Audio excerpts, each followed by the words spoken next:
दौलत, रुतबा और इख्तियार मिलने से इंसान बदलता नहीं, बल्कि उसका असली चेहरा सामने आ जाता है।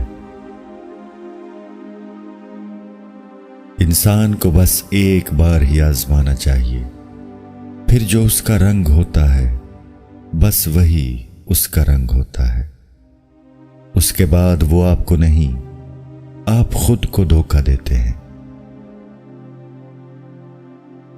मामूली मामूली बातों को दिल में जगा ना दें, क्योंकि अगर ये दिल की मुकीम बन जाएं तो बड़े बड़े रिश्ते मुसाफिर बन जाते हैं।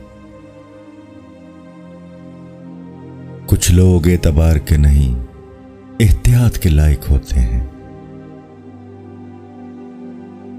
अपनी जिंदगी में हर किसी को अहमियत दो। जो अच्छा होगा वो खुशी देगा, और जो बुरा होगा वो सबक देगा। 3 चीजों की हिफाजत करने वाला अल्लाह ताला का सच्चा दोस्त है: नमाज, रोजा और गुस्ल जनाबत।